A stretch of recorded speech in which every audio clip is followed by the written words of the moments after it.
everybody. Shenoah Grove here from Texas REIAs. Does everybody have their popcorn that's in our audience? No? Why don't we go and grab some? We're going to have a fun time tonight, but it's not going to be an entertain you fest. It's not going to be like a movie. We're going to go, I hope some of you guys, if you didn't bring notepads to take notes, I see some of you guys did, but I want you to take them in your phone because we're going to deliver a lot of great value and information. We were already talking about different options for doing 1031 exchanges as we were chatting as we were getting through the initial part of the presentation.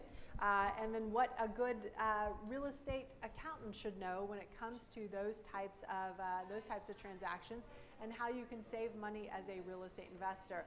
We even had some folks in here say that they were looking at getting their realtor's license, right? So we'll talk a little bit about that, and some of us were talking about doing some commercial investing as well.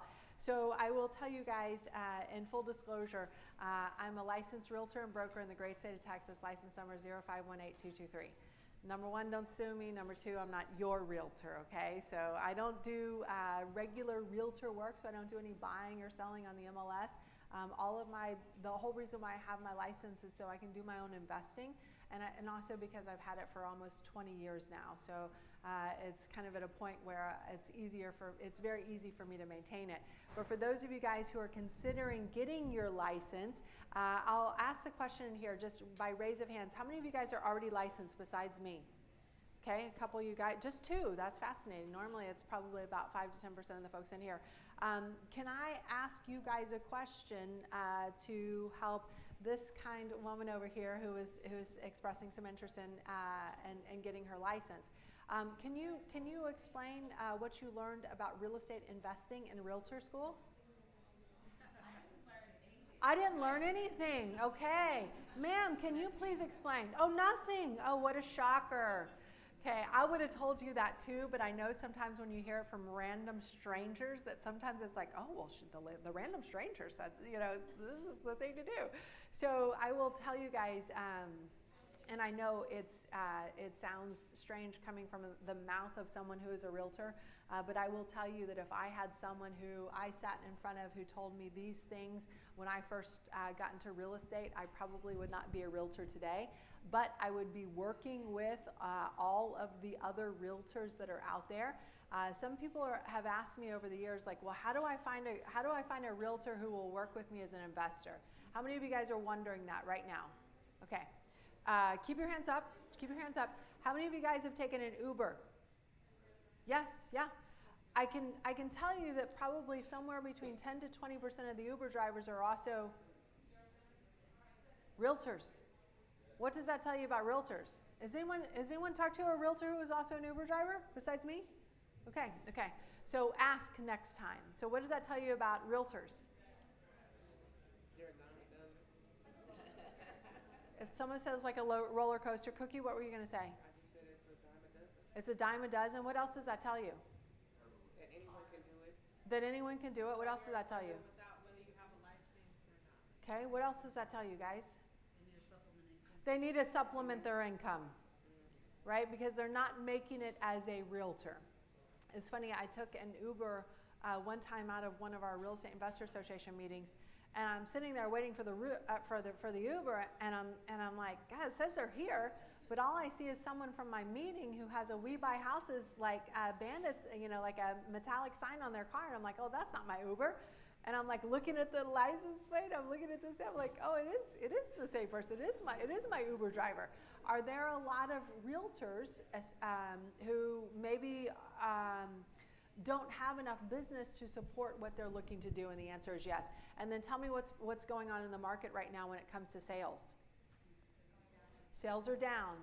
Sales are down somewhere between 15 and 28% in Texas, depending on which market you are in. So having been a realtor, got my license in 2004, I have seen the wave. So when the market is hot, everyone's a realtor. And when the market goes down, everyone says, oh, you know, it's too expensive to maintain this license, especially when you're getting started, especially in those first couple of years, because, and someone can correct me on this, I think the current licensing is somewhere between like 180 and 200 and some odd hours. Does that sound about right, guys? Yeah?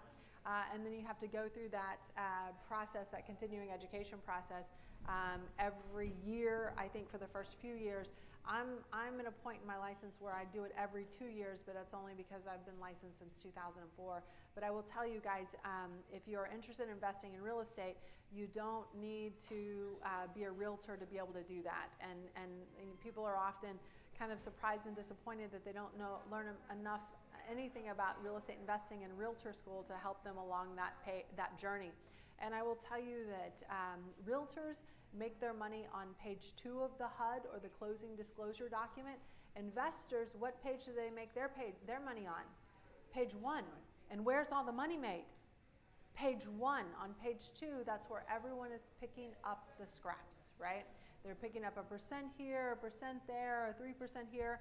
Now, when the market's strong, and again, that's why everyone jumps in, but if you look at how many realtors are in Texas versus how many closings are in Texas, I think there's, and don't quote me on this, but I want to say that for every closing, there's like a half of a realtor, right? So it's like there's so many, and only the ones who have really done their job in terms of marketing and building up their business are the ones that are successful and the ones that make it through the different market cycles, especially one we're in right now where sales are slowing down significantly because of the interest rate changes that we're seeing. So something to consider. And then for those of you guys looking at commercial, I'm curious, how many of you guys are interested in commercial real estate investing? Okay, maybe like 20% or so. So I will tell you, what I might suggest is the strategy of being asset class agnostic. So for me, I invest in residential, I invest in commercial, but if there's an opportunity to make money, then I want to take it no matter what asset class it's in. So I would encourage you guys to kind of look at real estate that way. The math that you do in terms of the due diligence is a little different when it comes to commercial properties. And obviously you're adding another comma or another couple of zeros behind it, which means you're also going to be put in a position where you have to raise money for that project, or you're going to be wholesaling it, which is, that's something that's doable too. I will tell you that real estate is can be a little bit the wild, wild west. But never is that more so than in commercial real estate investing. Do we have any commercial investors in here? Any commercial? Okay, a couple. Now will a commercial deal, will they run you over and cut you out of that deal like that, right? Have you, Tarsus, have you seen those as well? Yeah. And then you've seen that too. It's much more cutthroat when it comes to commercial investing than when it comes to residential investing. So what that means is when you put something under contract, you better tie up that deal very super tight, because a seller will go around you, a broker will go around you, a buyer will go around you, and even sometimes your financier will bring somebody else in to go around you. So do be aware of that as an extra bonus on your real estate investing commercial journey. But I will tell you that for me and for my husband, we've been investing together for almost the last 2 decades. We cut our teeth in residential, right? We understood it. It was easy, very quick to generate deals, very quick to generate money. But as we built up, a large sum of cash, then we started to move that money into commercial, right? And we do a lot of passive investing in commercial. So we have people who are like, I want to get in there, and I want to change the management, and I want to work with the tenants, and I want to turn this place around. Now they get those key principles, they get the larger portion of it, but everyone that they bring in for that Class A and that Class B funding usually gets about 100% return on their money, and somewhere between 3 to 7 years, depending on what's going on in the market. So if you put $100K in, you should expect to get $200K out, plus cash flow that they'll send out typically quarterly for you. So that's a great option. I love that you're not intimidated by it at all. Sometimes when you're just getting started, it's like, I don't even know enough to be intimidated. Are you kidding me? It's like that's actually can kind of give you a little bit more spunk and kind of get you out there a little bit more, which I can certainly appreciate. So, but I will tell you guys, and the other question you had asked was, well, how do you find some of these properties? Well, I'll tell you how to not find some of these properties, is people will bring me stuff and it's like, oh, well, this has been on LoopNet for 120 days. yes, no, that would be something I'm not interested in. How about something that's not on LoopNet, right? So, you know, think of LoopNet as the MLS for commercial deals, right? How about something that where you're talking to an owner directly? How about something where the owner is tired of dealing with tenants and toilets or whatever maybe, or tired of dealing with management companies more likely, and those are the ones that interest me. Also the ones that interest me personally from the apartment building standpoint are the one where it's at least 100 doors, because then I can afford to have a management team there, because the smaller, couple dozen units, you can't really afford to have that management team in, so you can't get some of those economies of scale. Now, again, there's nothing wrong with that, especially if you are associated with people who say, like, I love those, 4-plexes, I love those 8-plexes, I love those 16-plexes, I love those 30-plexes. But for me personally, the ones that I'm looking at is like, no, I want to get some economies of scale, because I do not want to be in there working with the tenants and the toilets myself, right? So something to think about. I'm curious, is anyone here actively working on a deal right now? Is anyone in here actively working on a deal? We're in a room full of real estate investors. Okay, a couple of you guys. Would one of you be open to getting a little help or assistance on that deal? Getting a little bit of tribal knowledge on it? Sir? Bring it. Residential, commercial, whatever. Sure. Would you mind coming over here to the microphone? Everyone, please give a warm round of applause for Ashton. All right, awesome.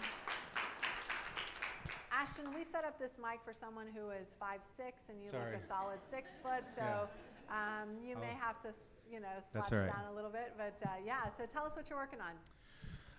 So I've got 3 flips working right now, and then I'm working on my first hold over in Sweetwater. Okay.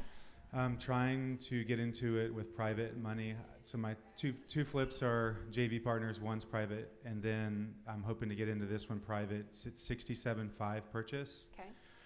ARV is 135. It has a tenant in place. That's current rents are 750. Okay. The plan was to go up at 850 in May when the lease is up.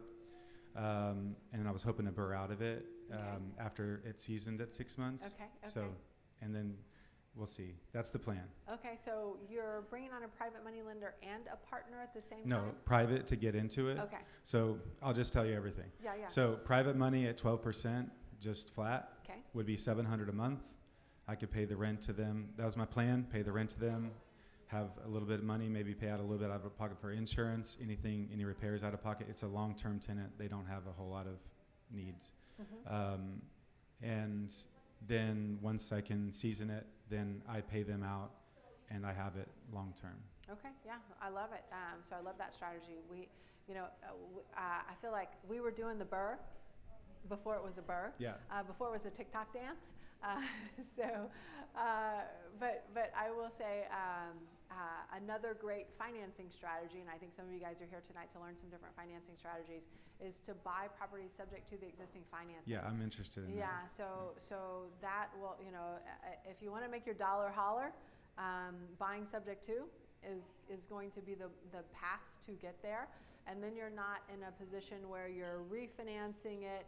And it's not just, I think what gets people is not just the quote unquote refinance, but it is also all of the closing costs that you get to pay again. Right. Even though you haven't done anything to mess up the title, your lender's still going to require a new title policy, closing, going through all of those different steps. There are some companies like ILS.cash who created something called the Texas two-step. So effectively that is allowing you to basically put multiple funding strategies into one closing, Okay. Right? So you save on that closing. Right, because a lot of them do the double. Two yes. closings, you're paying twice. You're paying twice. Yeah. So that's one thing that I might recommend. And then the other thing is, has anybody watched the stock market today and just cried? Yeah, a couple of you guys. Yeah. That inflation report really punched a bunch of people in the face. As soon as they thought like, Chairman Powell, he's going to be slowing down on his interest rate, run up. It's like the inflation report comes out and it's 8% again, right? And so why do they get so sad? Why did the market go down? Was it 1,200 points today? Is that right? 1,200. Why did it go down 1,200 points today? What were they all predicting? 1276. What were they all predicting? They were predicting that inflation was not going to be as high as it was, number one. And then they have predicted, based on that estimate that before it came in today, that Fed Chairman Powell was going, we knew he was going to do a 0.75% interest rate increase at the end of September, but they had said it's going to start stepping down. It's going to be 0.5 and it's going to be 0.25, and then we're going to go back to low interest rates again. So, but what did that signal the market? Because interest rates are still high, that means Fed Chairman Powell is going to continue to go after it, and he's going to continue to raise those interest rates. So when news like that hits the market, what does the market say? I don't like that news, number one, and people sell off. And I think that the market's oversold right now. But I mean, I think it kind of continues to be based on what those interest rates are. But I think you're going to find people who, and I think you need to find people who are closer to retirement age. What do we know about people who are closer to retirement age? What do we know about what they want to do with their stock portfolio? What they wish that they would have done yesterday? Move it into what?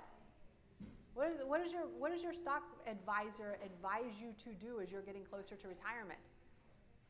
Anybody see that movie Get Out?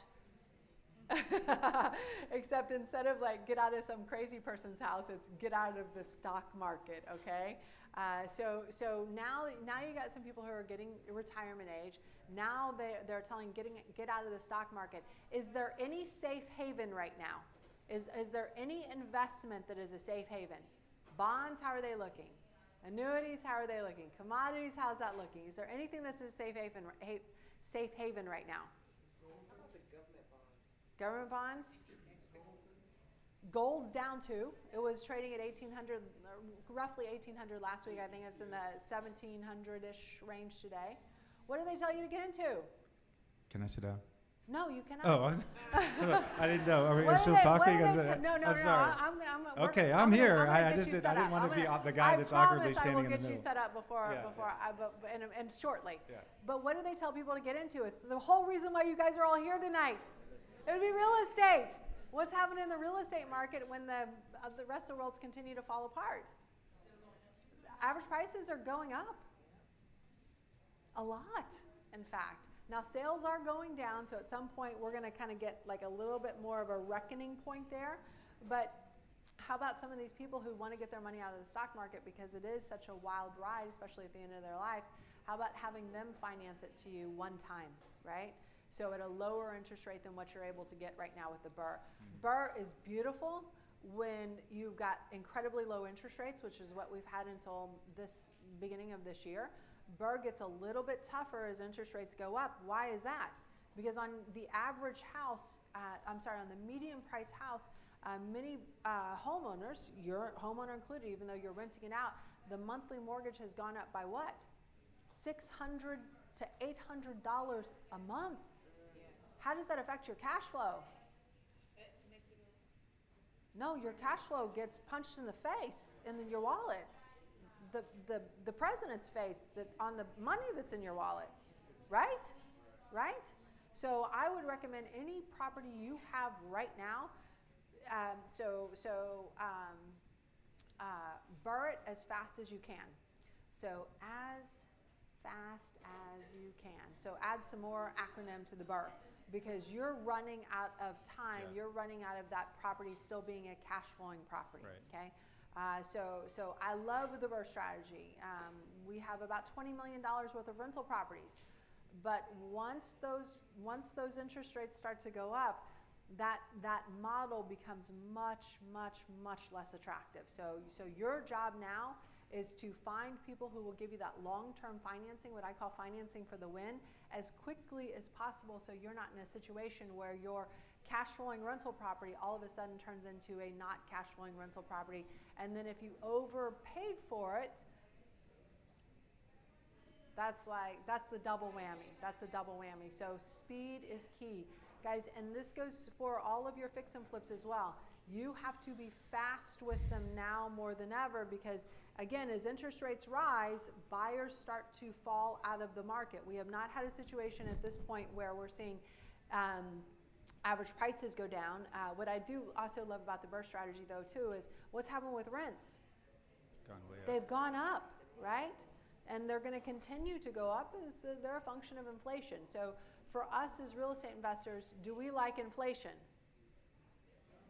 Yes, because when the rent goes up, then cash flow. Inflation is another name for appreciation for us as real estate investors, right? Because you can't build a house as cheaply as some of the houses that we're selling right now, because the price of those materials have gone up. So so let's get back, Ashton, to finding your lender. ILS.cash is one. Okay. Number two is buying subject to the existing financing, which is one of the strategies we're going to talk about tonight. Because if you can buy from someone who maybe bought that property or refinance that property in the last, before February of this year, right? Going all the way back for 5 or 8 years, right? If interest rates have been lower than they are right now, then you're going to be in a much better cash flow position. What's the other benefit of you doing that? You're not paying as much in your closing costs. You can close a lot quicker, right? Why can you close a lot quicker when you're buying when you're taking over someone else's mortgage? You're just assuming it. So what does that eliminate? Who are my lenders in the room? Okay. What does that eliminate? She's like, me? You're taking my. It eliminates the underwriter, which I know you don't like the underwriter. No one likes the underwriter. Because why? They slow it down. Because why? Because they want your 3rd grade report card at some point during the. Yes, you know what I'm talking about. Those are some of the moves I would make. There's also a gentleman named Bill Kennedy. There's Bill Kennedy's a very common name. So let me just tell you what company he's with. Nat Funding, and it's actually Bill at natfunding.com. He has a ton of mortgage programs. You know who he deals with? Everyone who walks in this room. Okay? He loves real estate investors. He goes out to find you those best deals. So that's some of my advice that I have for you as you're trying to kind of navigate what is a tricky market right now. Any other questions about any of the deals that you're working on? Well, from a flipping standpoint, I know the formula is ARV times 70 minus rehab. My problem, I don't have my own deal flow, so I'm going through a lot of wholesalers. Okay. I feel like there's a friction there. Obviously, the complaints that they don't leave enough. That's fine. But they don't do you feel like any room to make any profit on a resale? Are sellers starting to recognize that and maybe where you can get 60 or 50 at this point, or they still feel like it's a seller's market and they're holding on? That's such a great question. So you guys need to understand a little bit of this seller psychology. This is really critical. Sellers are always 6 months behind in the market. What does that mean? When they think of the value of their house, what do they think of? What the value was 6 months ago, okay? When you are in a market that is changing rapidly, right, and year over year, our prices are still up. But if you look at the prices month over month, what are you seeing? They're starting to drop a little. So sellers are always going to say, well, the house across the street just sold for insert ridiculous price here, right? And our job as a real estate investor is to look 6 months into the future on a buy, fix, and flip. So we've got pressure on both sides. We're kind of, and this is what would be a sandwich generation investor right now, where you're kind of getting punched by the seller who thinks their house is still worth what it was 6 months ago, and you're getting punched by what the market may be in 6 months as we continue to raise those interest rates. So there's a great saying in real estate, and if you do not know this saying, and if you are just starting out, this is a great thing for you to know and to write down, and that is this: no deal is better than a bad deal. Okay, no deal is better than a bad deal. You have to have the strength to walk away. I see a lot of people who are working with wholesalers who are basically digging themselves out from a hole on the day of closing. Okay, what does that mean? That means they overpaid for it because the ARV is probably incorrect, right? Because a wholesaler ARV is here, the market is really here, right? A wholesaler repairs are here, the true repairs are here, right? So what does this squeeze out? That'd be called all of your profit. Yep. So I would recommend start doing your own marketing. Do not just rely on wholesalers. Now, I would say wholesalers, even a blind squirrel finds a nut, right? It's good to go through the process to do the analysis and due diligence.